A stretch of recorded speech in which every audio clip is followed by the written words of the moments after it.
तो ये तो बाबा ने हमें आज कौन से दो बोले हैं कि आप बाबा तो एक ही बार ऐसा बनता है, लेकिन आप बच्चे 2 बार बनते हो, आपको डबल चांस मिलता है। हाँ, पूरा हिंट दे दूंगी तो फिर सारा समझ जाएंगे ना आप 2 मालिक बनते हो, बाबा एक ही बनता है। ब्रह्मांड का मालिक, विश्व का मालिक। बाबा ब्रह्मा है ना, हम का मालिक और ब्रह्मांड का बनते हैं और विश्व के मालिक भी बनते हैं। तो अब विश्व के मालिक जो बन रहे हैं, ब्रह्मांड के मालिक जो बन रहे हैं, उनके थोड़े थोड़े क्वेश्चंस भी रहते हैं, है ना, कि कैसे हम बेहद की वैराग्य वृत्ति को अच्छा करें, कैसे हम अमृत वेले को अच्छा करें। तो आई थिंक एकता बहन, सरोज दीदी आ गए होंगे। दीदी अगर मुझे सुन रहे हो तो बहुत अच्छा, देखिए आप, बहुत अच्छा लग रहा है कि आप सभी दीदी की रिस्पेक्ट के लिए और अपने पुरुषार्थ के लिए बहुत अच्छे से आप ये प्रोजेक्ट कर रहे हैं, और हमें बेहद खुशी है। जब क्वेश्चंस की बात आई तो हमने क्वेश्चंस भी देखे कि बहुत अच्छे अच्छे गहरे गहरे क्वेश्चंस हैं, जिनके जवाब हम बड़ों से ही ले, क्योंकि उनकी अपने एक्सपीरियंस है, अपने अनुभव है, वो आपको देंगे। तो दीदी जब तक जुड़ रहे हैं, मैं आप सभी से एक प्रश्न पूछती हूँ कि सभी अपना चार्ट भर रहे हैं? कोई चार्ट, कोई सजेशन, सेलिब्रेशन कोई है? सब चार्ट भर रहे हैं डेली? और जी दीदी, आपके सामने विनर्स भी अनाउंस होने वाले हैं, जैसे एकता बहन ने आपको बताया होगा, विनाश भाई ने बताया होगा। ओम शांति दीदी। ओम शांति चंदा बहन। हाँ, चार्ट तो भरती हूँ दीदी डेली, लेकिन जी। कभी कभी नेट का प्रॉब्लम हो जा रहा है, उसमें अच्छा, जा नहीं पा रहा है। कोई बात नहीं, कभी कभी नेट का प्रॉब्लम होता है ना चंदा बहन, तो आप हमें फोन कर लो या अविनाश भाई को कर लो, वो आपको बता देंगे कैसे। हम आपकी तरफ से हम भर देंगे, ठीक है, जी, ऐसा कर देंगे। कभी कभी 5 बार भी पढ़ती हूँ, भरती हूँ, 5 बार फेल हो जाती है, फिर छोड़ देती हूँ लास्ट में। अच्छा, ये प्रॉब्लम मेरे साथ भी है। हाँ दीदी, ये प्रॉब्लम होती है मेरे साथ भी। अच्छा, जिनके, देखो जनरल हमारे साथ तो ये प्रॉब्लम नहीं है, लेकिन जिनके साथ भी ये प्रॉब्लम है ना, थोड़ा सा टेक्निकली नहीं हो पा रहा, ईमेल आईडी पे भी भेज सकते हैं ना, यशु बहन, वो भी दिया हुआ है ना। हाँ, शालिनी बहन ईमेल आईडी पे। शालिनी बहन just put the email ID in the chat box please. हाँ, नहीं तो आप ना क्या करो, मैं नंबर भेज रही हूँ अपना, अगर नहीं आ रहा टेक्निकली, ये चीज होती है ना, हम लोग तो डालते, मैं रोज भरती हूँ अपना चार्ट, बहन रोज भरते हैं, आप उनको मैसेज दे दो, उनका नंबर भी है, मैं अपना नंबर भी डाल रही हूँ, ईमेल आईडी भी डाल रहे हैं, पर आप अभ्यास 5 बार आप ट्राई करते हैं, आप फोन करो, दीदी हमारा ये है, आप भरते जाओ, हम भर देंगे आपका, ठीक है। पर आप प्रयास कर रहे हैं, ये बहुत अच्छा, थैंक यू सो मच, इस प्रयास के लिए थैंक यू। तो सभी ORC की जो आने वाली भट्टी है, नेशनल भट्टी है, उसमें होप आप सभी ने रजिस्टर कर दिया है अपने नाम, सभी ने रजिस्टर करे हैं जो आ रहे हैं। 2 करना है, आज करूंगी दीदी। 2 अगस्त से 6 अगस्त तक की बहुत सुंदर भट्टी प्लान की है, उसमें बैलेंस डे भी प्लान किया है, और आदरणीय ब्रिज मोहन भाई साहब, आशा दीदी, हमारे सरोज दीदी, हमारे अंबिका दीदी, बड़े सारे उपस्थित रहेंगे, तो आप उसमें जरूर अपना आओ। श्रीकांत भाई का भी रहेगा, मेडिटेशन भी रहेगा, आप दीदी एक मिनट पूछना था। इसमें एक आईडी मांगते हैं जब हम फॉर्म भरते हैं ना ये भट्टी के लिए, तो इसमें लास्ट में एक आईडी मांगते हैं, वो नहीं है हमारे पास। आईडी मांगते हैं, किस चीज की आईडी मांगते हैं सिस्टर?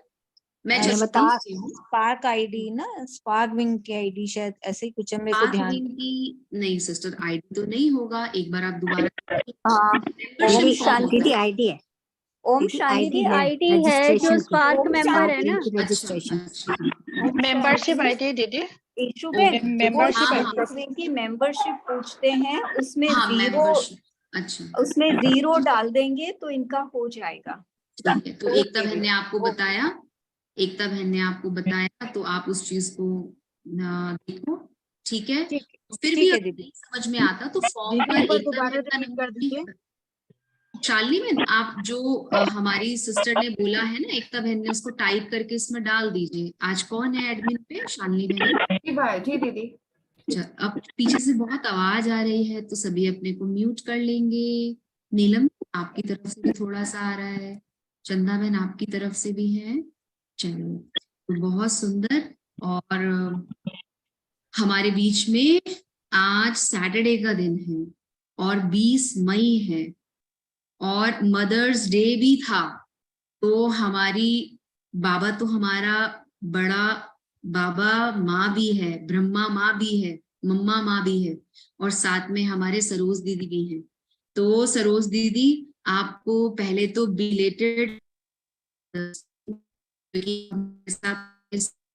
है। और बहुत सुंदर दीदी, आपका पता चला कि आप आ रहे हैं और खास प्रश्न भाई बहनों के उनके जवाब देने के लिए आप आ रहे हैं। तो दीदी हमारे पास अभी 137 भाई बहने ऑल ओवर इंडिया से नहीं दीदी, इंटरनेशनल जुड़े हुए हैं, इंटरनेशनल भी जुड़े हैं। तो सभी अपने लिए एक बार जोरदार ताली बजाएं और दीदी को दिखाएं। हम भी दीदी को दिखाते हैं। दीदी आप देखिए एक बार अपने लिए, सभी वीडियोस ऑन करें। जब बड़े हमारे सामने होते हैं सदा ही हमें वीडियो ऑन करनी होती है, 2 मिनट के लिए तो ऑन करें प्यारे हमारे दीदी को। हाँ, ताली बजाएं सभी अच्छे से। हाँ, और एक बार प्यार से बोले दीदी हैप्पी मदर्स डे, बोलिए सभी। Happy Mother's Day. Mother's Day. Mother's Day. Happy Mother's Day, दीदी। हैप्पी मदर्स डे दीदी जी। प्यारी प्यारी प्यारी मदर्स डे दीदी। तो अब Mother's Day. ऐसी हमारी माँ समान दीदी और बाबा हमारे साथ में सब बनते हैं। तो अभी हम भाई बहनों को कहेंगे कि आप अपने इसको म्यूट कर लेंगे।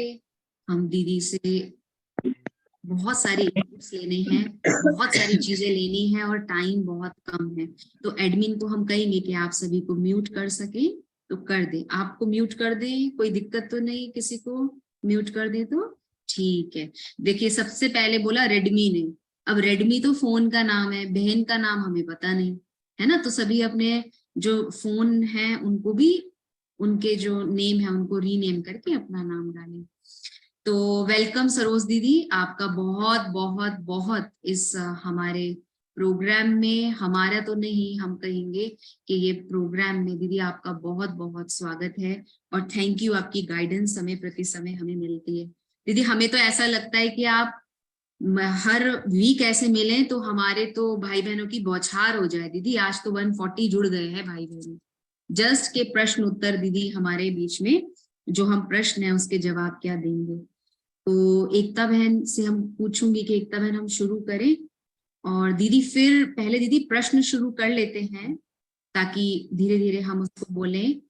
ऐसा करें दीदी, प्रश्न पहले शुरू करें दीदी। हाँ, पहले प्रश्न शुरू कर लेते हैं क्योंकि मुझे लगता है आज प्रश्न ही कंप्लीट हो पाएंगे। तो एकता बहन प्रश्नों को मैं स्क्रीन पे तो ना दिखाऊं, लेकिन बस बोल नहीं, आप रीड आउट कीजिए, दीदी ने देखे हुए हैं सारे क्वेश्चंस। ठीक है। तो दीदी सबसे पहले जो हमारे भाई बहनों ने पूछा है पहला प्रश्न, जिसमें आपने काफी सारे प्रश्न दिए हैं लेकिन हमने उसको कंबाइन करके 4-5 प्रश्नों में लिया है ताकि दीदी अच्छे से इलैबोरेट करके एक एक का हमें बता पाए। दीदी आप अपने आप को अनम्यूट भी कर लीजिएगा। तो पहला प्रश्न है, एक रस अवस्था कैसे हो दीदी? हमने पीछे अभ्यास भी किया और अंतर्मुक्ता का भी अभ्यास किया, सर्वशक्ति संपन्न में काफी सारी चीजों पर अभ्यास किया, पर दीदी एक रस अवस्था कैसे हो? ओवर टू सरोज दीदी। दीदी ओम शांति, साइलेंस की शक्ति के द्वारा। देखिए अब और कोई आंसर का जवाब ना दे, दीदी से ही हमने प्रश्न पूछा है तो हम चाहेंगे दीदी दे। दीदी आप अपने इसको अनम्यूट कर लीजिए ताकि हम आपकी आवाज को सुन पाए। और जो एडमिन है, अगर दीदी को आप मेरे को या तो राइट्स दे दें, अनम्यूट है दीदी। या आप एडमिन मेरे को एडमिन राइट दे दें, या फिर आप प्लीज दीदी को हाईलाइट कर दें, उनको ले आए स्क्रीन पे।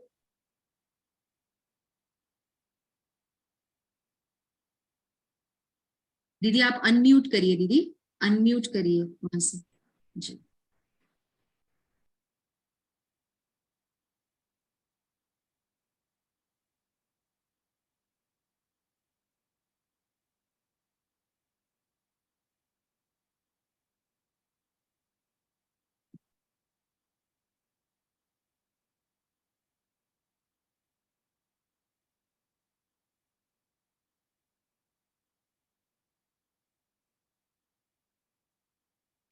अच्छा अच्छा।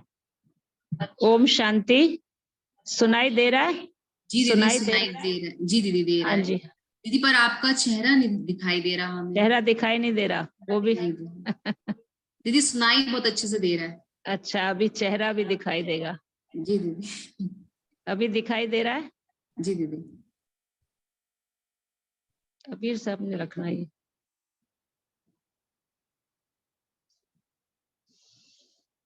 ओम शांति। ईशु बहन ने बताया कि एक रस अवस्था कैसे रहे। एक रस का मतलब है एक ही से सब रस लेना, एक से ही सब रस लेना। जब सारे रस हम एक से लेंगे तो हमारी अवस्था एक रस रहेगी। जिसको बाबा हमेशा कहता है कि बच्चे, तुम्हारे लिए बाबा ही संसार है। तुम बाबा के साथ सर्व संबंधों का, दुनिया की जितने भी व्यक्ति, वस्तु और वैभव हैं, सब सुखों का रस एक बाप से लो। और उसका सरल तरीका क्या है कि हम बाबा के प्यार में डूब जाएं। जितना जितना हम बाप के साथ प्यार का अनुभव करेंगे और आप अपने आप को अंदर से शक्तिशाली महसूस करेंगे, भरपूर महसूस करेंगे, कंटेंटेड फील करेंगे। आपको ऐसा नहीं होगा कि मुझे कुछ चाहिए। आपके अंदर से निकलेगा, पाना था सो पा लिया, काम क्या बाकी रहा। आपकी आंख कहीं और डूब नहीं सकती। किसी भी बाह्य वस्तु में, व्यक्ति में आप आकर्षित नहीं होंगे और ना ही कोई आपकी तरफ आकर्षित होगा। जब इस प्रकार की हमारी अवस्था बन जाती है, एक रस स्थिति, बाबा से ही सर्व प्राप्तियों का अनुभव करते हैं, तो फिर ऑटोमेटिकली हमारी स्थिति स्टेबल हो जाती है। क्योंकि बाबा अविनाशी है, उसके द्वारा प्राप्त होने वाली प्राप्तियां भी अविनाशी हैं। अगर हम किसी विनाशी व्यक्ति, वस्तु, वैभव की प्राप्ति में चले जाते हैं, वो विनाशी है। आज मिली, खुशी हुई, कल नहीं मिली, खुशी खत्म हो गई। लेकिन अगर हम चाहते हैं कि हमारी अवस्था एक रस रहे, उसके लिए हम अविनाशी को अपना आधार बनाएं, तब हमारी एक रस अवस्था रहेगी। वेरी नाइस दीदी, आपने जैसा एक रस अवस्था का बताया। आवाज नहीं सुनाई दे रही मुझे। दीदी आपको मेरी आवाज नहीं आ रही? अभी आ रही है। दीदी बहुत अच्छा आपने एक रस अवस्था का बताया। दीदी जैसे एक रस अवस्था के लिए आपने कहा कि हाँ हम वो प्रयास करें, तो दीदी जैसे बाबा ने पीछे मुरली में अभी कहा ना, बेहद की वैराग्य वृत्ति, तो दीदी एक रस अवस्था के लिए बेहद की वैराग्य वृत्ति होना जरूरी है या बेहद की वैराग्य वृत्ति के लिए एक रस अवस्था होना जरूरी है? एक्चुअली पहले चाहिए बेहद की वैराग्य वृत्ति। जब बेहद की वैराग्य वृत्ति होगी तभी बाबा से हम कनेक्ट होंगे। और अगर हम बाबा से कनेक्ट हुए तो हमें उससे सर्व प्राप्तियों का अनुभव होगा, हमारा ध्यान कहीं और नहीं जाएगा, तो फिर हमारी अवस्था एक रस रहेगी। तो पहले बेहद की वैराग्य वृत्ति होनी चाहिए। जी, तो दीदी जैसे आपने बेहद की वैराग्य वृत्ति बताया, तो दीदी एक प्रश्न इसमें ये आया है कि बेहद की वैराग्य वृत्ति अवस्था, आवाज नहीं सुनाई दे रही मुझे, मजा नहीं। दीदी अभी आई आवाज मेरी? हाँ जी, अभी आ रही है। दीदी जैसे आपने कहा कि बेहद की वैराग्य वृत्ति पहले होनी चाहिए, है ना दीदी, तो बेहद की वैराग्य वृत्ति अवस्था है या पुरुषार्थ है? बेहद की वैराग्य वृत्ति हमारा पुरुषार्थ है। पुरुषार्थ है। वैराग्य वृत्ति आएगी जब हम पुरुषार्थ के मार्ग पर चलेंगे, ये सोचकर कि जो कुछ इन चरम चक्षुओं से दिखाई देता है वो सब विनाशी है। क्योंकि चरम चक्षु विनाशी हैं, तो इसके द्वारा दिखाई देने वाली हर चीज विनाशी है। आवाज डबल। Very nice. बहुत अच्छा। तो दीदी इसमें जैसे भक्ति ज्ञान वैराग्य के संदर्भ में समझाएं, मतलब भक्ति ज्ञान, इसमें डिस्टरबेंस तो नहीं होगी? ठीक है, यस, आप बताएं। दीदी इसी में दीदी बेहद की वैराग्य वृत्ति के लिए ही काफी प्रश्न आए हुए हैं दीदी, उनको समअप किया है कि इसमें एक चीज है। आप सुन पा रहे हैं दीदी मुझे? हाँ जी, अभी सुन पा रहे हैं। दीदी पर आपका चेहरा नहीं हमको दिखाई दे रहा। अभी दिखाई देगा। ठीक है एक्चुअली दीदी। आज नया एक्सपेरिमेंट किया है। जी आज दीदी। मोबाइल से स्ट्रीमिंग नहीं चल रही है, आज कैमरा से चल रही है, तो ओके दीदी। डबल इंस्ट्रूमेंट यूज हो रहा है। ओके दीदी, ओके। तो दीदी इसलिए थोड़ा पहला एक्सपेरिमेंट है। अच्छा, तो दीदी ये भी बेहद की वैराग्य वृत्ति है या वैसे ही ठीक है? क्या ये भी बेहद की वैराग्य वृत्ति ही है या? बेहद की वैराग्य वृत्ति ऐसा नहीं कहेंगे कि किसी चीज को हम यूज करें तो वैराग्य नहीं है, पर जो हमारे यहाँ पे काम करने वाले हैं उनका ये सोच है कि हम बेटर परफॉर्मेंस दे सकें, उसके लिए हम कुछ और अच्छा करें। तो वो एक एक्सपेरिमेंट भी है और उनका आगे का प्रयास भी रहेगा। दीदी आपके 6 बाबा भी हमें ब्रह्म की बहुत प्यार से निहार रहे हैं और जो भी सेटिंग कर रहे हैं उनको बहुत थैंक्स। तो दीदी जैसे बेहद की वैराग्य वृत्ति की बात चल रही थी दीदी, भक्ति ज्ञान और भक्ति ज्ञान वैराग्य संदर्भ में समझाया, मतलब बेहद की वैराग्य वृत्ति को दीदी भक्ति ज्ञान और वैराग्य के संदर्भ से दीदी हमें समझाएं एक एग्जाम्पल देके। जैसे बाबा हमेशा कहता है कि जब तुम्हें ज्ञान समझ में आ जाता है तो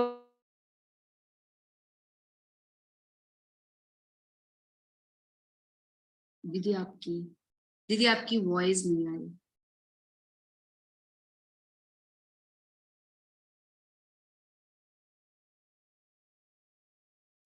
अभी आ रही है आवाज?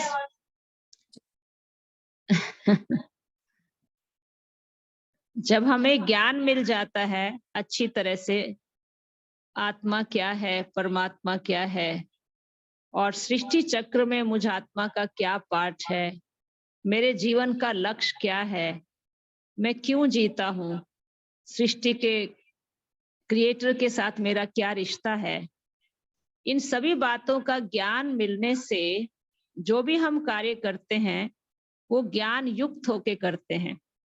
पहले हमें मालूम है कि हम भक्ति करते थे पर अर्थ सहित नहीं करते थे, अर्थ रहित करते थे।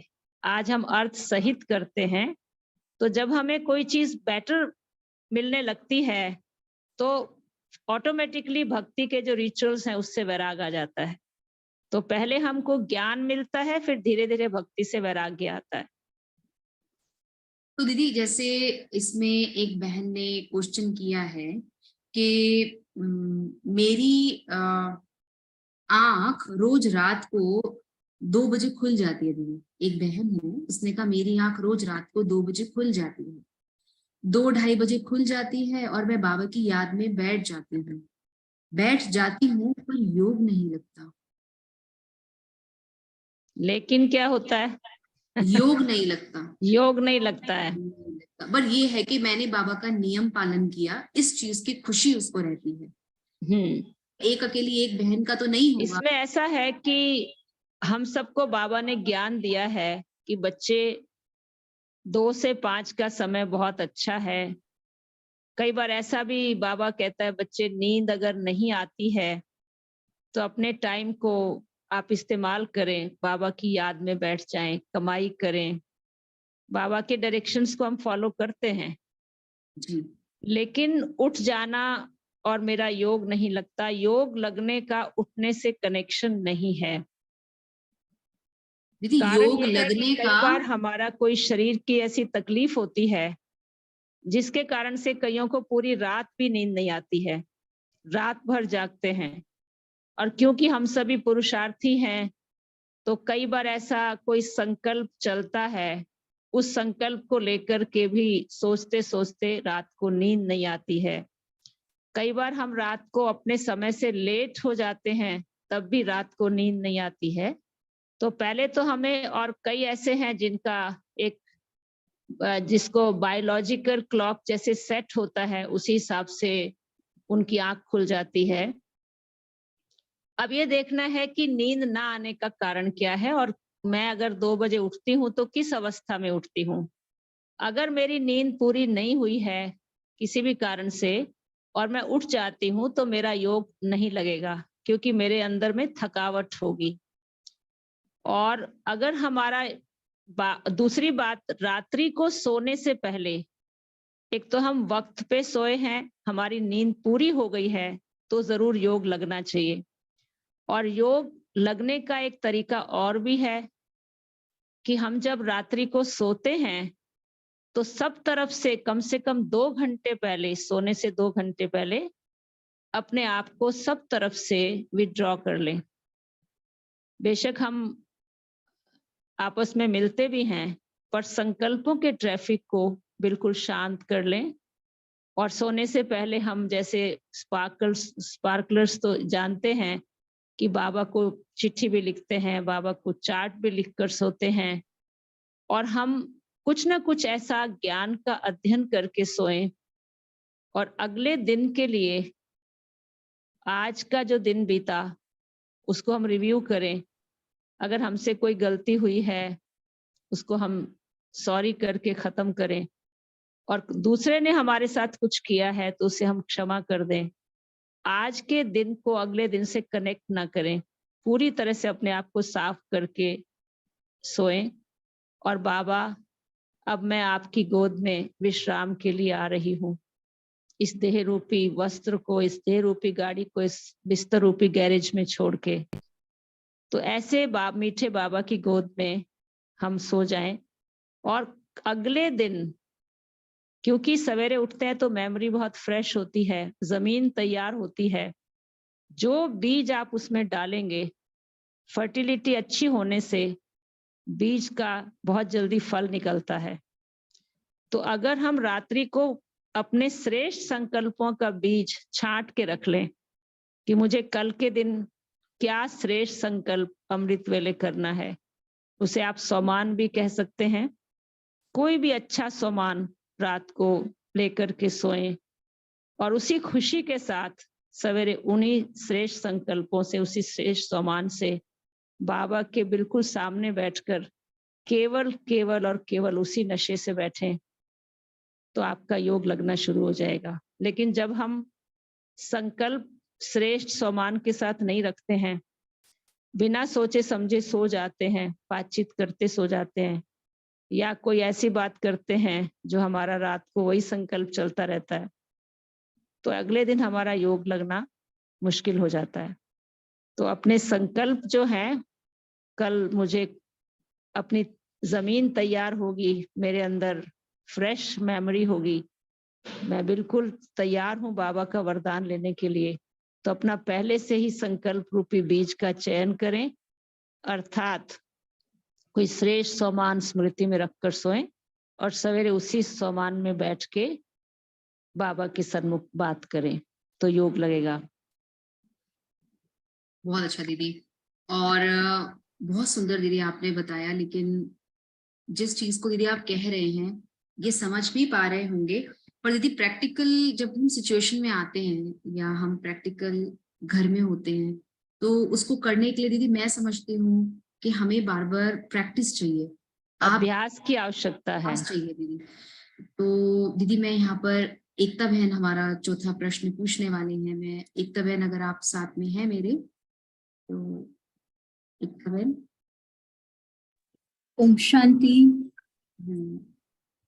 एकता बहन, फोर्थ क्वेश्चन मैंने आपको व्हाट्सएप किया है। अच्छा, आपने व्हाट्सएप किया है? व्हाट्सएप भी किया है एकता बहन। दीदी मैं थोड़ा सा आपसे आज यहाँ से छुट्टी लेती हूँ दीदी, एक और प्रोग्राम है एकता बहन देखेंगे, और बहुत सुंदर है ये क्वेश्चन आंसर का। थैंक यू एकता बहन, इस क्रिएटिविटी के लिए भी थैंक यू कि दीदी को हमारे सम्मुख लेकर आना और हमें नई नई चीजों में लेकर आना। एक ओवर टू यू एकता बहन। थैंक यू ईशुबेन, आपने समय कम था परंतु आपने एक्सेप्ट किया कि आप कुछ देर के लिए हमारे साथ आएंगे और क्वेश्चन आंसर सेशन को आप कंडक्ट करेंगे। So thank you so much. तो आगे की क्वेश्चंस मैं लेती हूँ दीदी। दीदी जो 4 अवस्थाएं बाबा मुरली में सॉरी 5 अवस्थाएं बाबा मुरली में कहते हैं, आत्म अभिमानी, देही अभिमानी, विदेही, अशरीरी और बीज रूप।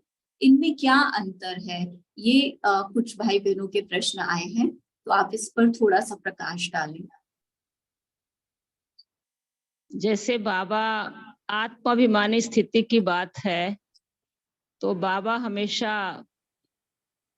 मुरली में ये कहते हैं कि आत्मचिंतन उन्नति की सीढ़ी है और परचिंतन पतन की जड़ है।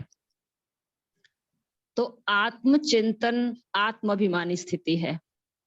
आत्मचिंतन का मतलब है स्वयं के बारे में चिंतन करना, या जो बाबा ने आध्यात्मिक ज्ञान दिया है, जैसे हम अपने बारे में चिंतन करते, अपनी उन्नति के बारे में सोचते हैं, बाबा ने हमें क्या क्या डायरेक्शंस दिए हैं उसके बारे में सोचते हैं, अपने आदि अनादि स्वरूप के बारे में चिंतन करते हैं, दूसरे को बाबा का पैगाम देते हैं।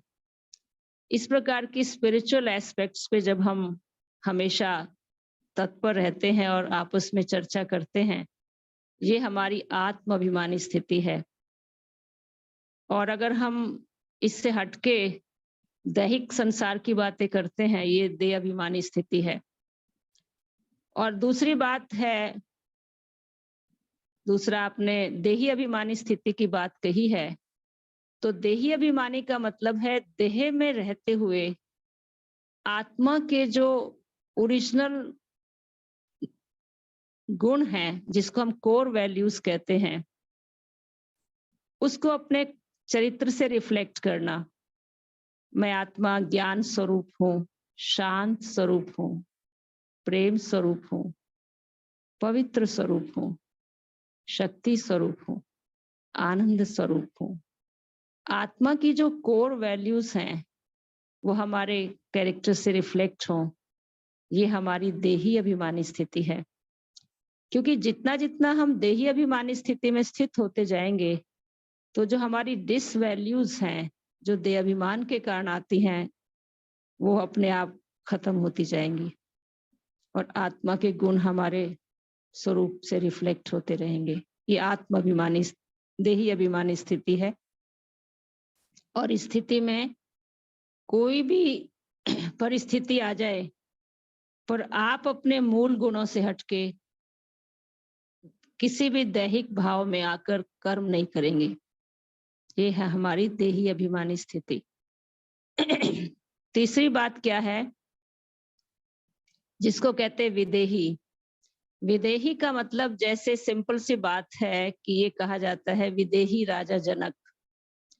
विदेही राजा जनक का मतलब है देह में रहते विदेही।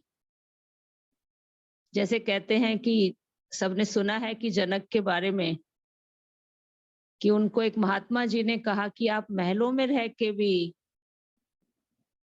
आप कहते हमने मुक्ति को पा लिया है, और जबकि हमने संसार का त्याग करके मुक्ति नहीं पाई। तो उसने एक शब्द में, एक सेंटेंस में जवाब दिया, महात्मन मैं महलों में रहता हूं, महल मुझ में नहीं रहते।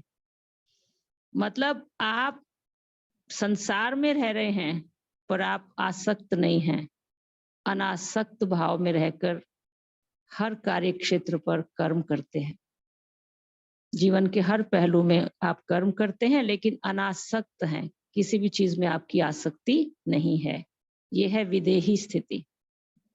इसका डिटेल तो आप सभी जानते हैं, मैं खाली एक एक सेंटेंस में इसका जवाब दे रही हूं। और अशरीरी स्थिति क्या है, जिसको बाबा कहता है शरीर में रहते अशरीरी। अशरीरी का मतलब बिल्कुल ऐसा फील हो कि आत्मा अलग है और शरीर अलग है, दो अलग अलग अस्तित्व हैं। शरीर जो है इंस्ट्रूमेंट है और आत्मा इस इंस्ट्रूमेंट का इस्तेमाल कर रही है। जैसे बाबा कई बार कहता है कि बाजा है शरीर, मेरा मन करे तो मैं इस बाजे को बजाऊं और दिल करे तो इससे अलग हो जाऊं। जब चाहूं शरीर में प्रवेश करूं, जब चाहूं शरीर से अलग हो जाऊं। ऐसी स्थिति है। और ऐसी स्थिति में करावनहार आत्मा इन कर्मेंद्रियों के द्वारा कर्म करा रही है। मैं आत्मा करावनहार हूं, ये शरीर करनहार है। ऐसी अवस्था बन जाए बिल्कुल शरीर से डिटैच, तो जब भी आपके समक्ष कोई गुजरेगा उसको आपके नजदीक से करंट का अनुभव होगा, जैसे आपसे उसको एक स्पिरिचुअल करंट उसके अंदर से निकलेगा। वो फील करेगा कि ये बिल्कुल शरीर से अलग है। जैसे कोई दैहिक भाव में होता है तो दृष्टि देता है तो दूसरे को भी देह अभिमान में ले आता है, और जो अशरीरी स्थिति में किसी को दृष्टि देगा तो उसको भी शरीर से अलग कर देगा। ये है अशरीरी स्थिति, बॉडीलेस स्टेट। वो एक्सपीरियंस आपके द्वारा दूसरे को मिलेगा। चलते चलते करंट महसूस होगा, बिल्कुल शरीर अलग है। और बाकी तो इतनी ऊंची स्थिति है, इसका क्या कहें। हमने तो गुलजार दादी का अनुभव भी सुना है कि दादी को ये कहा गया कि आपको, दादी आपका 15 मिनट के लिए ऑपरेशन है, आप बाबा के पास चले जाना। दादी ने एक्सेप्टेंस दिया और बिना एनेस्थेसिया के दादी का ऑपरेशन किया, और दादी ने बिल्कुल हिली नहीं वहां से। ऐसे थी जैसे अलग होकर के साक्षी भाव से, जैसे out of the body experience होता है ना, इसको देख रही है। और पूरा होने के बाद दादी ने पूछा, हो गया आपका काम? बोला हाँ हो गया। इतनी ऊंची स्थिति। हमारे साथ भी हमारी बड़ी दीदी थी, हमने अनुभव किया कि उनको कुछ शरीर को बहुत ऐसा हो गया, शरीर में ऐसा कुछ, डॉक्टर ने कहा कि ये कैसे है कि इनको बिल्कुल दर्द नहीं हो रहा, इसमें तो सीवियर पेन होता है। तो वो ऐसे थे जैसे उन्हें कुछ हुआ ही नहीं। तो ये है अशरीरी स्थिति जो हमने अपनी आंखों से देखा, बॉडीलेस स्टेट, शरीर एकदम। लेकिन इसके लिए बहुत लंबे समय का देही अभिमानी स्थिति का अभ्यास चाहिए। ये शरीर अलग है, आत्मा अलग है। और लास्ट की जो निराकारी स्थिति की बात है, जिसको आप बीज रूप की स्टेज कहते हैं, निराकारी का मतलब, बीज रूप स्थिति का मतलब है कि बीज में सारा सार समाया है, सारे गुण और सारी शक्तियां बीज में समाई हैं, और बीज में पूरे वृक्ष का सार है। तो बाबा ने कहा जब आप विस्तार को सार में समेट लेते हैं और अंत में केवल बीज रह जाता है, बिंदु रह जाता है, वो बीज रूप की स्थिति है। उसके लिए क्या करना पड़ेगा? उसके लिए हमें विस्तार को सार में लाने का अभ्यास करना है। विस्तार तो वृक्ष का बहुत है, देह के संबंध और देह की शाखाएं, संबंध की शाखाएं, देह के संस्कार की शाखाएं, धर्म की शाखाएं और गुरुओं की शाखाएं, कर्म बंधन की शाखाएं, पुराने संसार के व्यक्ति, वस्तु, वैभव, इन सब की शाखाएं, इन सबको समेट कर बिल्कुल बीज रूप में आ जाना। जब ये बंधन मुझे अपनी तरफ न खींचे, केवल उस स्थिति का एक्सपीरियंस हो, सर्व गुण और सर्व शक्तियों का, और कहीं ना आकर्षण जाए। लेकिन इसके लिए बाबा ने कहा था, बच्चे एकांत में बैठो, एक के अंत में खो जाओ और इकोनॉमी करो, सारे खजाने उसकी इकोनॉमी करो, कम संकल्प, कम शब्द, इससे सार स्वरूप में व्यवहार में आओ। 10 बातों को 2 शब्दों में समाप्त करो, व्यर्थ को फुल स्टॉप लगा दो, तो फुल स्टॉक जमा होगा। और सारा दिन बीच बीच में संकल्पों के ट्रैफिक को स्टॉप करें। और कोई भी कर्म कर रहे हैं, कर्म करते भी स्थूल कर्म को भी स्टॉप करके एकदम बिंदु अवस्था में स्थित होने का अभ्यास करें। तो ये अभ्यास हमें निराकारी स्थिति और बीज रूप की स्थिति का अनुभव कराएगा। ओम शांति।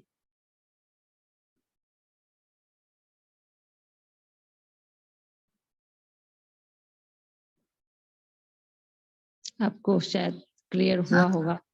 हाँ जी, थैंक यू दीदी, बहुत अच्छा। आपने पांचों स्थितियों में थोड़ा थोड़ा जो एक डिफरेंस होता है जिसको हम कई बार नहीं रियलाइज कर पाते हैं, आपने बहुत अच्छे से बताया। तो एक प्रश्न है दीदी कि जैसे ये जब हम बीज रूप स्थिति या निराकारी बिंदु रूप स्थिति का अभ्यास करते हैं, तो आज भी जैसे मुरली में था कि आप देखें कि कब्रिस्तान में सब मरे पड़े हैं और आप अपने बिंदु रूप में स्थित हो जाएं, तो कुछ का प्रश्न है कि जब हम ऐसे रूप में देखते हैं अपनी फैमिली को तो वो नहीं हमको ठीक लगता, थोड़ी घबराहट सी जैसे होती है। तो इसके प्रति आप क्या कहेंगे कि इस स्थिति में ऐसी मतलब क्योंकि ये सबसे पावरफुल अवस्था है, तो इसमें कब्रिस्तान में हम सबको मरा हुआ देखें, क्योंकि इन चर्म चक्षुओं से हम जो देख रहे हैं वो विनाश तो होना ही है, तो उसको कैसे हम फिर अंडरस्टैंड करें? देखो, कोई भी कहते हैं कि जैसे ये कहा गया कि युधिष्ठिर से कहा गया कि सबसे बड़ा आश्चर्य कौन सा है, का सबसे बड़ा आश्चर्य ये है इस दुनिया में जो आया है उसे जाना अवश्य है।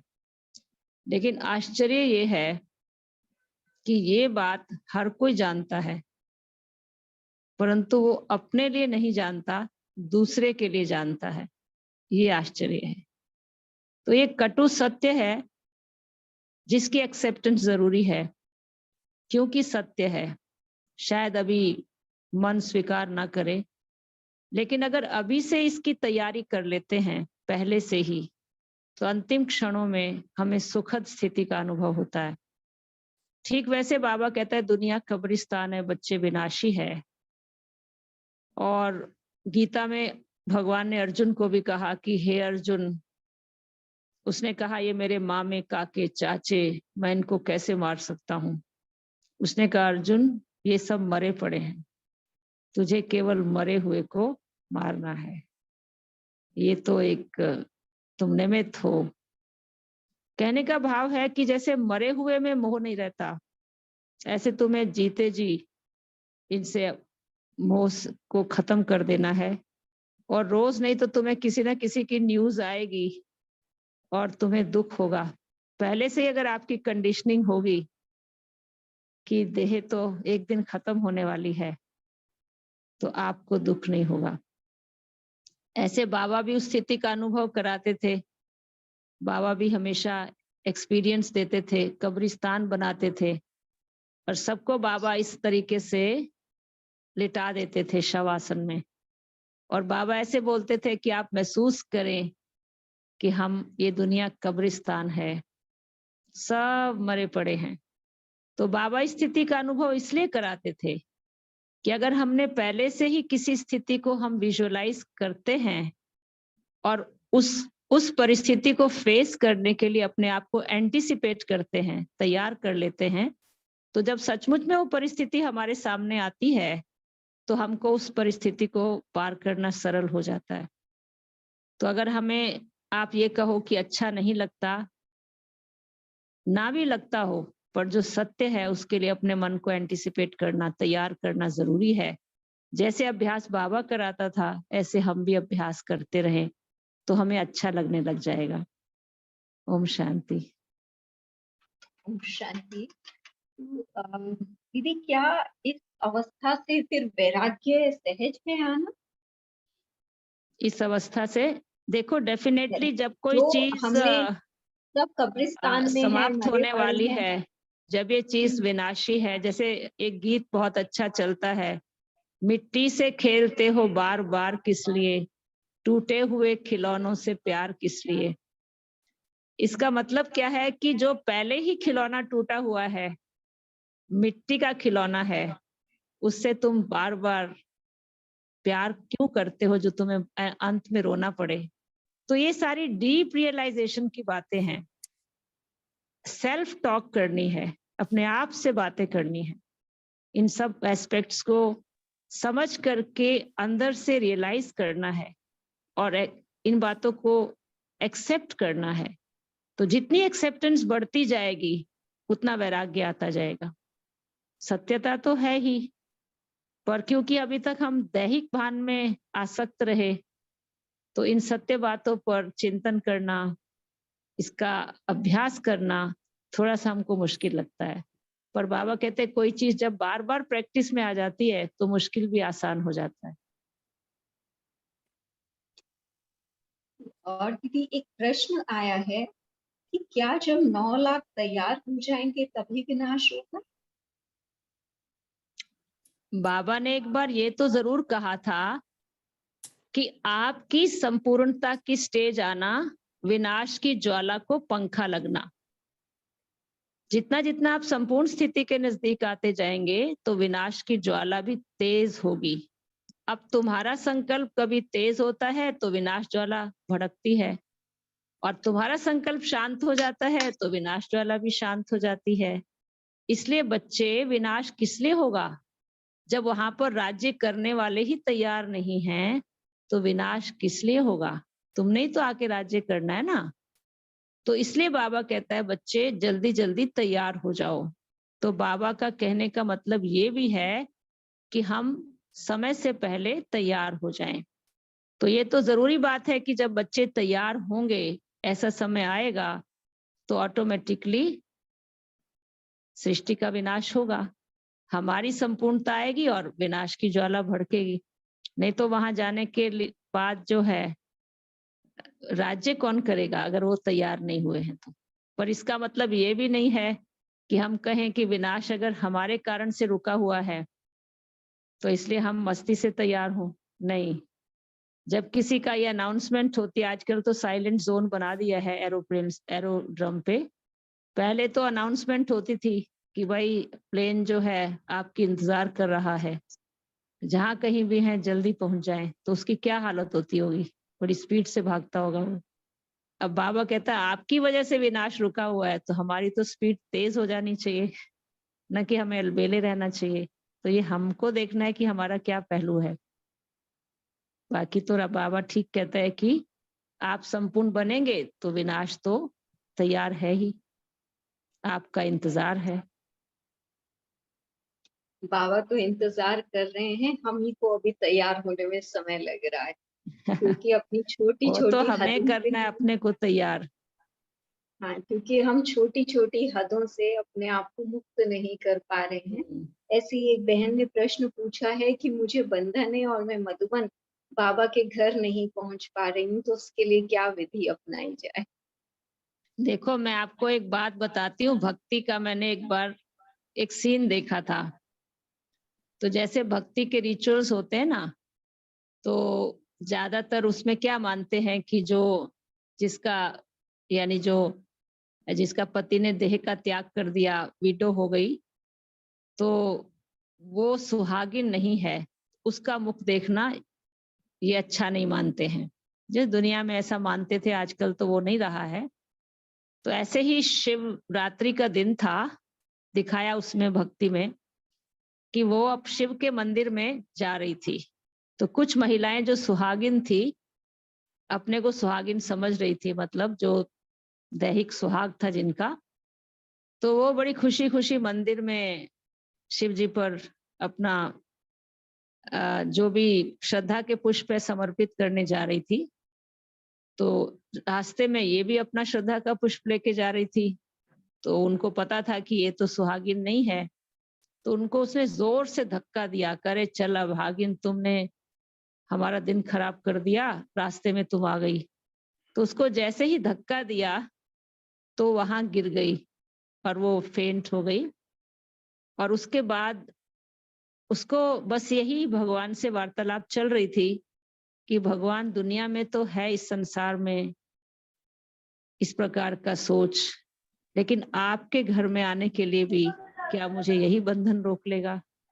मैं आपके भी दर्शन नहीं कर सकती, सचमुच मैं अभागिन हूं क्या? मेरा क्या अधिकार नहीं है आपसे मिलने का?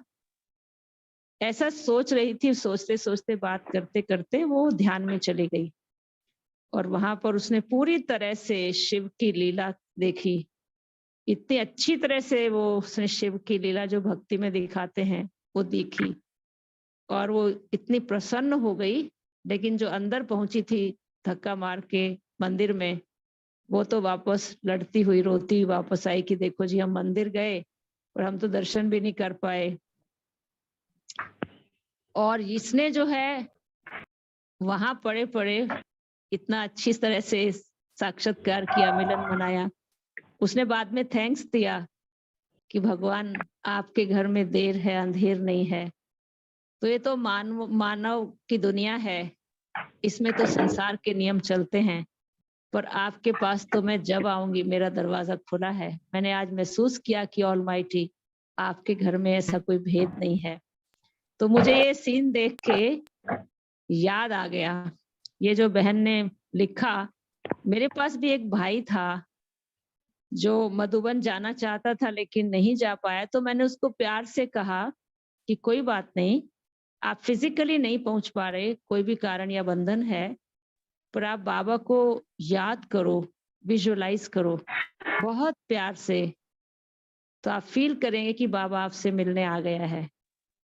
आप सचमुच मानेंगे उसने अपने स्थान पर बैठ के बाप दादा का मिलन क्या होता है उसका बहुत सुंदर अनुभव किया, जो मेरे ख्याल मधुबन पहुंच के लोग सामने बैठ के भी अनुभव नहीं कर पाए।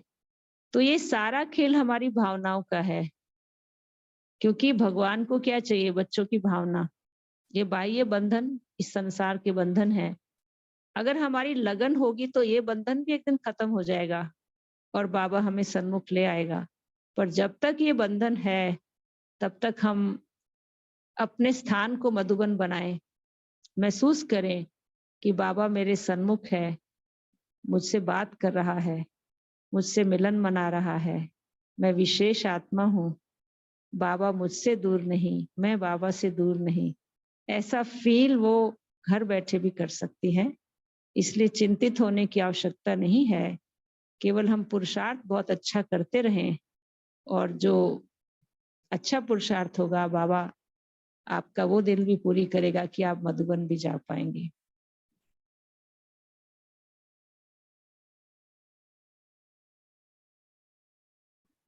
ठीक है,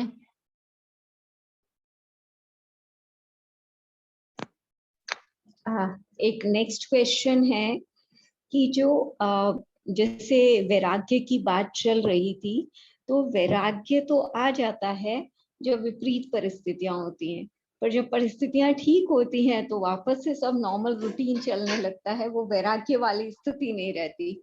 उसके लिए क्या अभ्यास करें? एक्चुअली जो परिस्थिति को देख करके आते हैं वो उसको कहेंगे कि स्वार्थ वाली याद।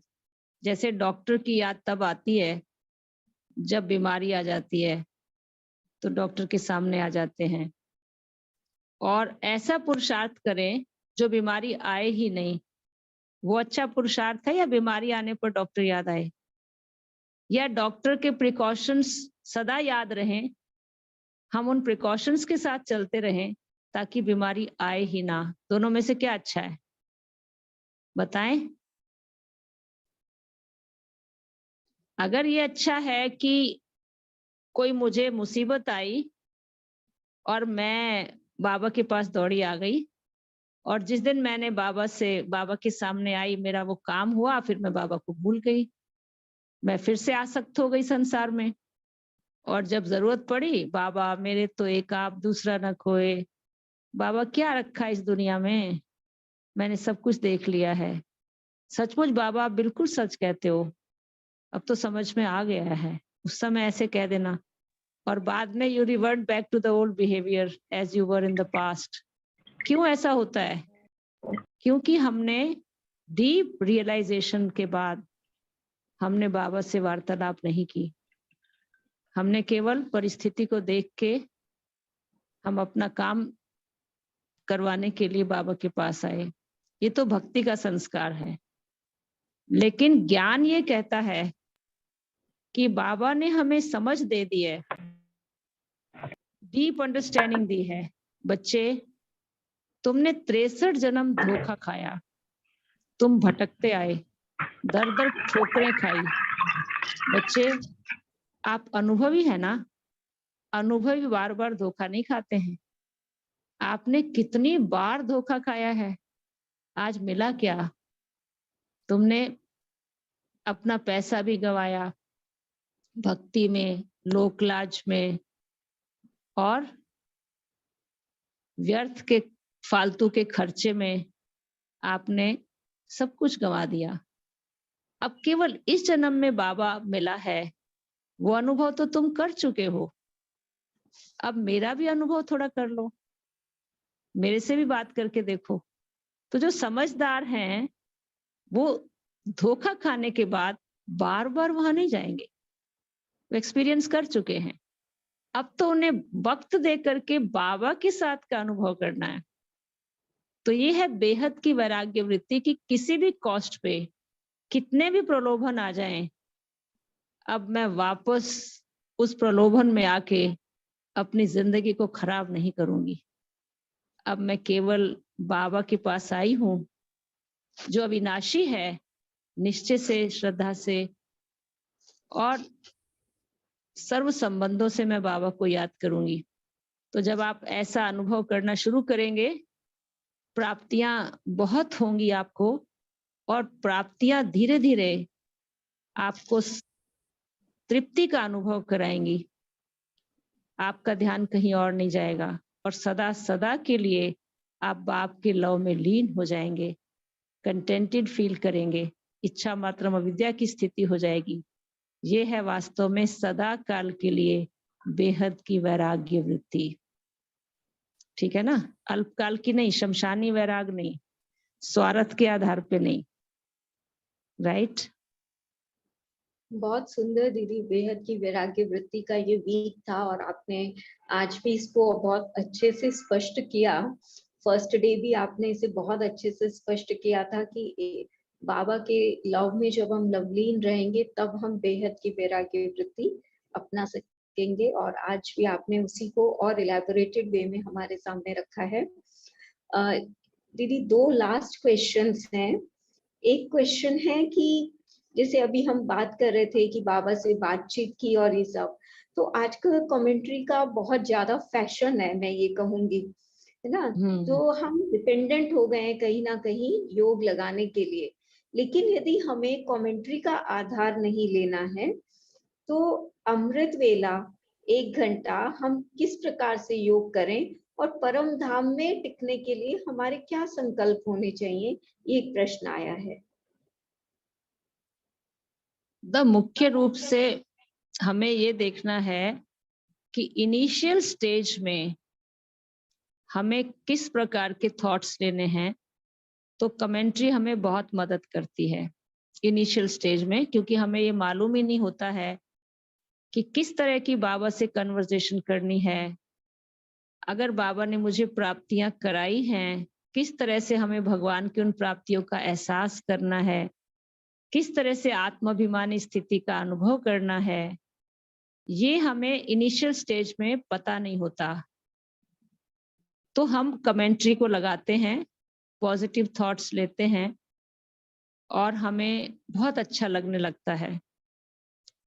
लेकिन जिसने भी कमेंट्री बनाई है या थॉट्स बहुत अच्छे दिए हैं, ये उसका अपना चिंतन है, उसकी अपनी प्राप्तियां हैं, उसका अपना अनुभव है। उसने अपने अनुभव से, अपने चिंतन से, अपनी प्राप्तियों के आधार से भगवान के साथ बहुत प्यार से, दिल से वार्तालाप की है। लेकिन जरूरी नहीं है कि वही अनुभव आपका भी हो, है ना? ये जरूर सोचना चाहिए।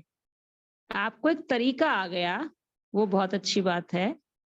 जैसे कोई गुरु का मंत्र लेते हैं, तो जिसने मंत्र बनाया है या प्रार्थना बनाई है, वो इस भाव से बनाई है, बहुत सुंदर शब्दों में, बहुत सुंदर भावनाओं में, ताकि लोग इसको जब दोहराएं तो उनका ध्यान कहीं भटके नहीं। तो बनाने वाले ने बहुत अच्छा बनाया है, और हम भी जब उसको बोलते हैं 2, 4, 5, 6 बार, तो हमको भी बहुत अच्छा लगता है। लेकिन कुछ समय के बाद वो चीज हमको रट जाती है, हमारे अंदर में रिपीट यानी करते करते करते करते वो अंदर में छप जाता है वो। फिर क्या होता है कि मुख उसका जाप करता रहेगा और मन कहीं चक्कर लगाने चला जाएगा, क्योंकि मन को नवीनता चाहिए। एक भोजन अगर आप रेगुलर खाएं तो आपको भी फिर आएगा कि रोज एक ही भोजन, तो चाहे एक ही चीज आपको मिल रही है लेकिन अलग अलग रेसिपी से परोस कर दी जा रही है, रेसिपी से कुछ क्रिएटिविटी है, कुछ तरीका नया है, तो आपको बहुत मजा आता है। जैसे आज बाबा ने कहा ज्ञान तो बड़े मजे का है, लेकिन अलग अलग रेसिपी से बनाना, परोस के देना, सामने वाले को ही मजा आता है। तो सामने वाले को मजा कब आएगा? जब मेरे को मजा आया है। कई बार तो हमको भी ज्ञान सुना रहे हैं, ठीक है, रूटीन में मैकेनिकली याद है, सुनाते जा रहे हैं और मजा नहीं आता, कहते हमने बात तो की लेकिन मजा नहीं आया। लेकिन जब हमने एक अच्छी नई रेसिपी के साथ उसे तैयार किया है, कुछ क्रिएटिविटी और नवीनता के साथ, अब आप कहोगे दीदी ये क्रिएटिविटी और नवीनता आए कैसे? इसका बड़ा सरल तरीका है, as is the input so is the output. जितना हमारा इनपुट अच्छा होगा उतना हमारा आउटकम अच्छा होगा। अब सारा दिन अगर हम ज्ञान का चिंतन करते हैं, ज्ञान का चिंतन करने के लिए भी ज्ञान को ज्यादा से ज्यादा अंदर में रिटेन करना, उसका अध्ययन करना, देखना, बोलना, सुनना, सोचना, सब ज्ञान की बातें, इसके अलावा और कुछ ना हो, तो आपका चिंतन बहुत अच्छा होगा। ये ऐसे है जैसे 1 किलो दूध है तो मक्खन कितना निकलेगा, और दूध 40 kg है तो मक्खन भी निकलेगा। अब ज्ञान मेरे में थोड़ा है तो मंथन भी नहीं चलेगा, लेकिन ज्ञान अथाह है तो बहुत गहरा मंथन होगा। तो आप क्रिएटिव तब बनेंगे जब आप ज्ञान, बाबा की अव्यक्त मुरलियां हैं, उसको पढ़ें, उसका चिंतन करें, और जो भाई बहनें अच्छी अच्छी बातें बता रहे हैं उसकी डेप्थ में जाएं, और जो सुंदर सुंदर गीत बने हैं केवल कनरस ना लें लेकिन इसकी गहराई में जाके इसका आनंद लें, डूब जाएं उस प्यार में।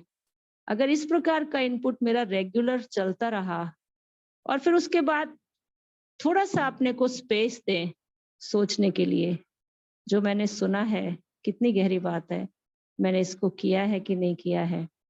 जब ऐसी आपकी दिनचर्या सारा दिन भर रहेगी तो नेक्स्ट डे योग में क्या सोचना है, निकलेगा वही जो आपने सारा दिन अपने अंदर भरा है। ये मुझे कहने की आवश्यकता नहीं है क्या सोचना है, आप बैठेंगे बस वही बातें निकलेंगी। क्योंकि अभी भी तो क्या होता है, सारा दिन हम जो सोचते हैं वही तो सवेरे संकल्प आते हैं। दिन भर जो हम सोचेंगे, किसी की बात मैंने मन में रख ली, किसी ने मुझे कुछ अप्रिय कह दिया, उसने कहा पर मुझे अप्रिय लगा, मेरी सोच चलती रहेगी चलती रहेगी चलती रहेगी, उसी सोच के साथ मैं रात को सो जाऊंगी, नेक्स्ट डे उसी सोच से योग में बैठूंगी। अगर मेरी ज्ञान की चीज ऐसे चलती रहे, भाई बाबा ने बात कही, सदगुरु का निंदक ठौर ना पाए, बहुत इंपॉर्टेंट बात है। ये बाबा ने क्यों कहा होगा, बाबा ने क्या कहा, बाबा के कहने का भाव क्या था? ऐसा तो नहीं कहीं मैं अपनी सोच से, अपने शब्द से और अपने कर्म से कहीं सदगुरु को डिफेमेशन तो नहीं दिला रही? फिर आता है कि हाँ मैंने मुंह से तो कुछ नहीं बोला था, लेकिन मेरे ना सोच ठीक नहीं चली थी और मेरे चेहरे पर मायूसी और उदासी आ गई थी। उसे देख के लोगों ने मुझे पूछा, दीदी आपकी तबीयत ठीक है आज? इसका मतलब मैंने उनको बता दिया कि मेरे मन में ठीक नहीं चल रहा है। मेरे शब्द जो थे वो मर्यादा वाले नहीं थे, मेरा जो कर्म था ना वो भगवान को प्रत्यक्ष करने वाला नहीं था। तो मेरे को ना ध्यान देना है। ये है चिंतन। चिंतन का मतलब है जो बाबा पढ़ा रहा है मैं चिंतन सारा दिन करती हूँ, फिर सेल्फ रिफ्लेक्शन करती हूँ, फिर महसूस करती हूँ, फिर संकल्प करके सोती हूँ कि बाबा अब जो आपने बात कही है मैं अपने स्वमान में रहकर पूरी तरह से इसे चलाऊंगी। ऐसे करने से आप सवेरे बैठते ही आप बाबा के प्यार में डूब जाएंगे। आप परम धाम में बैठ गए, बाबा के स्वरूप के सामने बिंदु रूप स्थिति में बस आप उस प्यार में डूब गए, क्योंकि आप सारा दिन ज्ञान के सिवाय और कुछ भी नहीं सोच रहे हैं। लेकिन जब हम सारा दिन दूसरी बातें सोचते हैं, योग ज्ञान की बात सोचते ही नहीं है, तो आप खूब कोशिश कर लें कमेंट्री सुनने की, वो बल्कि योग लगेगा नहीं आपका, बिल्कुल नहीं लगेगा। क्योंकि जो चल रही है वो मेरे को अपील ही नहीं कर रही वो एक भी बात। वो कहेंगे इसको बंद करें तो अच्छा है, साइलेंस में बैठे तब भी संकल्प चलेंगे। तो इसके लिए क्या करना पड़ेगा? निराकार है तो जैसी ऊंची हस्ती है वैसे अपने को निराकार स्थिति में स्थित करने का अभ्यास करना है। आपको बता दिया गया निराकार स्थिति क्या है। जितना अभ्यास करेंगे उतना बाबा के साथ परम धाम में बैठकर उसके जो गुण हैं हम फील करेंगे कि सुख, शांति, आनंद, पवित्रता के फाउंटेन के नीचे हम नहा रहे हैं। बाबा मेरे पर शावर कर रहे हैं इन गुणों की, उस आनंद की अनुभूति हम करेंगे। ठीक है। ओम शांति दीदी। समय को देखते हुए मैं सबसे पूछती हूँ, क्या एक प्रश्न ले लूं मैं जो लास्ट है? सब भाई बहने क्या कहते हैं? यदि यस कहते हैं, पहले आप इनसे ये पूछें कि इनको जो प्रश्न थे उसका स्पष्टीकरण मिला या कुछ और मन में है। आप जो स्पष्टीकरण दे रहे हैं मैं समझती हूँ सबको स्पष्टीकरण मिला ही है।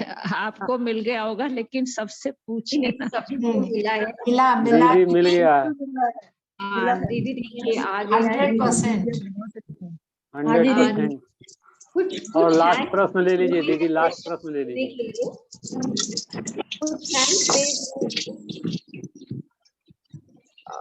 दीदी एक क्वेश्चन ये है, मैं अब क्वेश्चन ले लेती हूँ और जो इसके बाद वाला क्वेश्चन है उसको हम मेडिटेशन में रिफ्लेक्ट कर लेंगे दीदी, जैसे हमें गाइड करेंगे।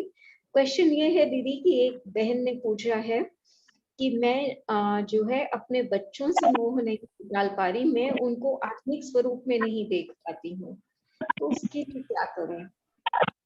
मैं अपने बच्चों से मोह है तो बच्चों के लिए आत्मिक स्थिति में नहीं रह पाती हूँ, उनको आत्मा भी नहीं देख पाती हूँ, इसके लिए क्या करूँ?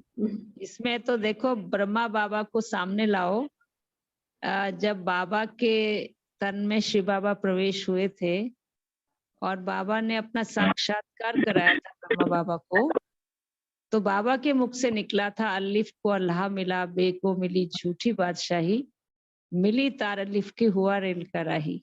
बाबा ने रेल पकड़ी और हैदराबाद सिंध की तरफ प्रस्थान किया और बाबा ने अपने परिवार से शुरू किया और जितने परिवार के सदस्य थे, उनका बेटा, उनकी बहू रानी, उनकी बेटी, उनकी लौकिक पत्नी, सबके साथ रहते हुए लिख लिख कर अभ्यास किया।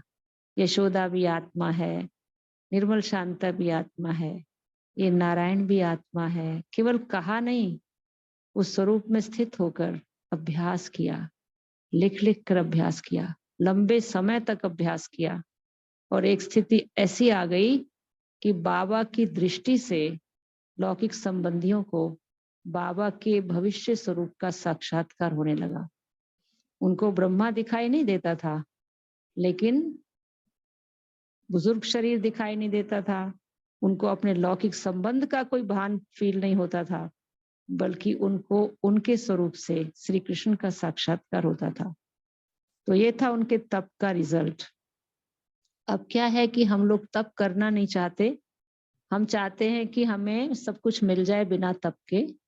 तो जैसे बाबा ने तप किया, अभ्यास किया, ऐसे हमें भी अपने अपने संबंधियों के सामने बाबा की याद में बैठ के एक एक का स्वरूप इमर्ज करते हुए आत्मिक स्मृति का अभ्यास करना है।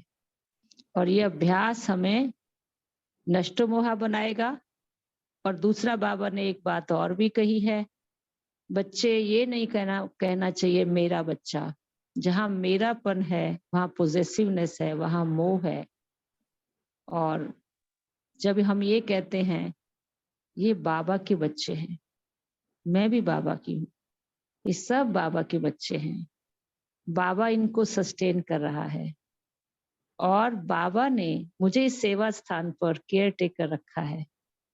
बाबा जैसे आदेश करे मैं इनकी देखभाल करूंगी, केयर करूंगी। बाबा ये आपका बच्चा है, आप जाने, आपका काम जाने। जैसे आपने कहा आपका बच्चा है तो आपका मोह खत्म होने लगेगा। जैसे कहोगे बाबा मेरा बच्चा है तो फिर तो मोह रहेगा ही। तो मेरापन नहीं कहना है, बाबा के बच्चे हैं। ये घर घर नहीं है, आश्रम है। इस आश्रम पर, इस सेवा स्थान पर बाबा ने इन 5 आत्माओं की सेवा के लिए मुझे निमित्त रखा है। फिर अभ्यास करें, सब आत्माएं हैं। बहुत सरल आपको आपकी परफेक्शन की स्टेज तक लाएगा। ओम शांति। और दीदी ये क्वेश्चन है, लेकिन आप इसे यदि मेडिटेशन के रूप में अनुभव करा देंगे तो अच्छा हो जाएगा। आज की मुरली में था ना कि अपने को ब्रह्मांड का मालिक समझो, विश्व का मालिक समझो, तो उसका अनुभव कैसे करें हम?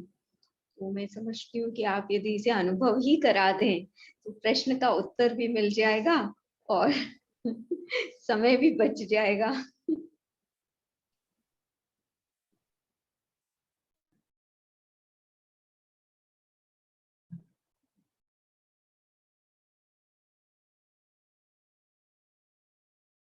स्वयं को बाह्य जगत से दूर अंतर जगत की ओर ले चले।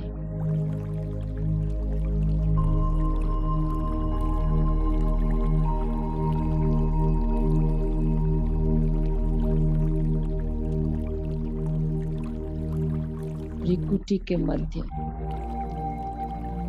चमकता हुआ सितारा आत्मा।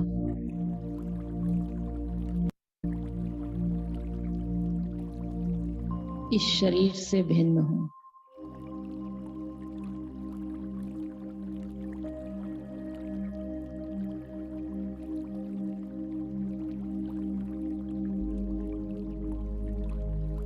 सर्व कर्म इंद्रियों का राजा हूं।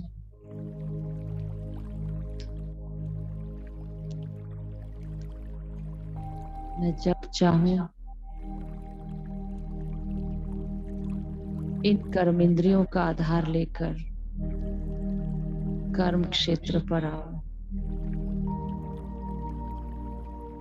जब चाहूं इन सब से भिन्न हो जाऊं।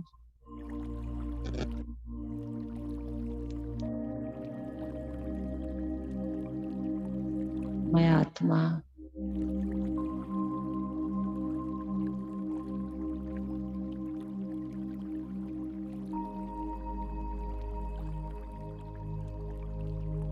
अपने मन और बुद्धि से देह और देह की दुनिया के विस्तार को समेटकर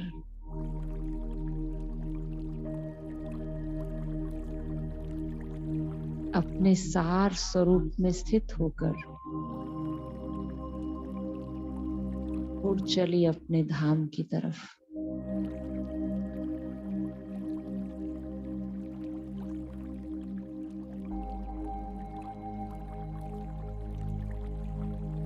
पांच तत्वों से पार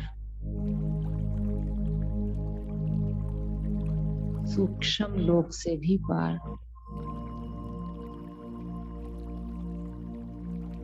अखंड ज्योति महतत्व ब्रह्मांड, इस ब्रह्म तत्व में मैं आत्मा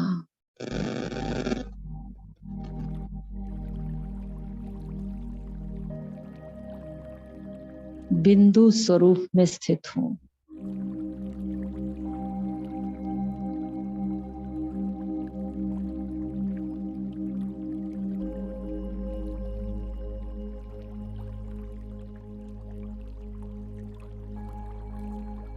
यहाँ सभी आत्माएं मेरे ही समान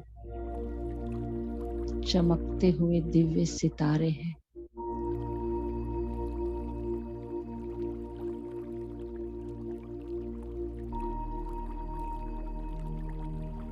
मैं आत्मा परम ज्योति दिव्य सितारा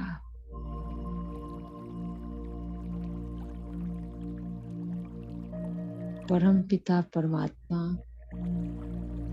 शिव बाबा जो मुझ आत्मा के असली पिता है,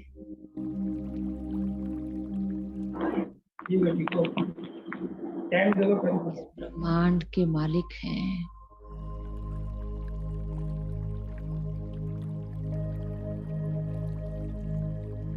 उस पिता के सानिध्य में पहुंच गई हूँ।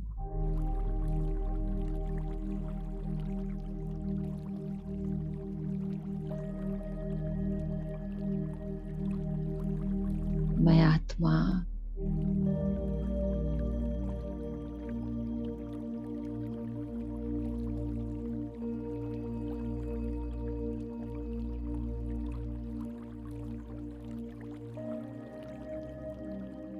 अपने बाबा का आज्ञाकारी बच्चा हूँ,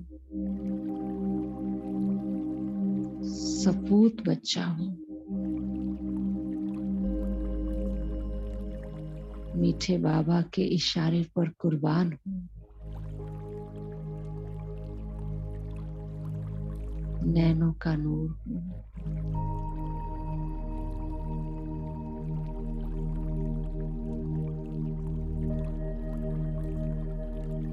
परम धाम में भी अति समीप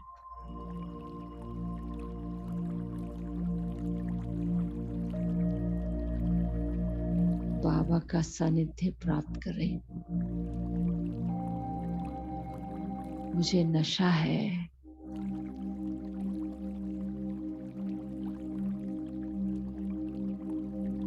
कि मेरे बाप की विरासत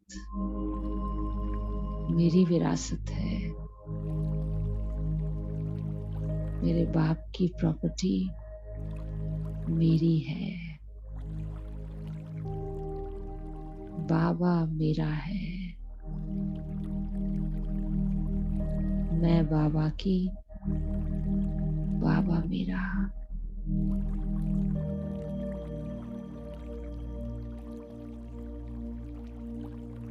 बाबा ने मुझे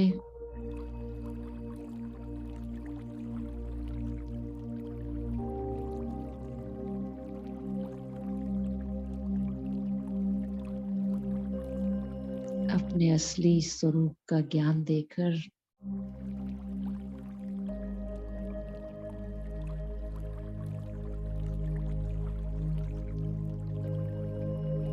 ब्रह्मांड का मालिक बना दिया।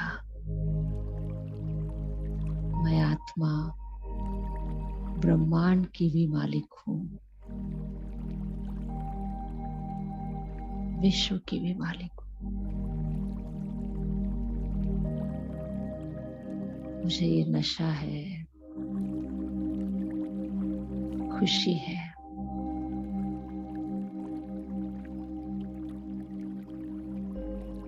मैं नहीं बनूंगी तो और कौन बनेगा?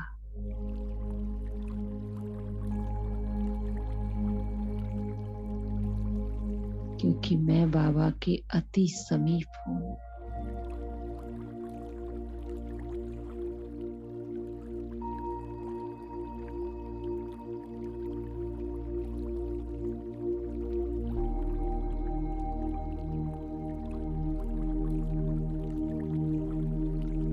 बाबा की सर्व शक्तियां,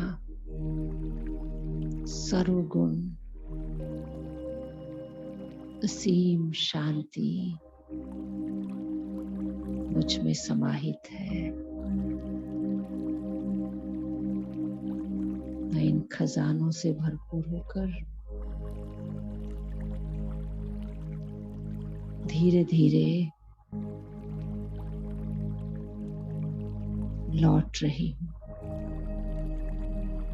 वापस इस साकार सृष्टि पर।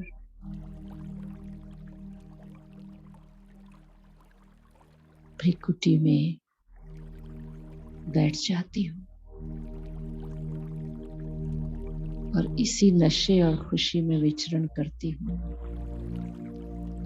मैं आत्मा ब्रह्मांड का भी मालिक हूँ, यूनिक एक्टर हूँ।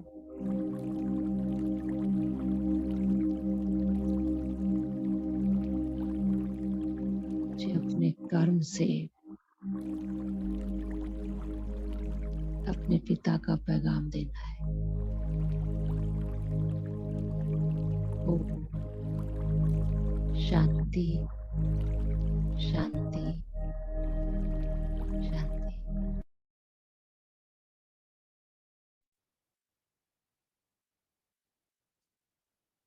वेरी ब्यूटीफुल एक्सपीरियंस दीदी, बहुत मतलब आवाज में आने को मन नहीं कर रहा। मैं बस सभी से रिक्वेस्ट करूंगी, सब अपने वीडियोस ऑन करके और एक हाथ की ताली से दीदी का थैंक्स करेंगे। सभी अपने वीडियोस ऑन करें। आप सबका बहुत बहुत थैंक्स। आप सबने मंथन करके प्रश्न निकाले और हमको भी अपने साथ इन्वॉल्व किया, सेवा का मौका दिया। बहुत बहुत धन्यवाद। ये आपका बड़प्पन है। शांति। Thank you so much.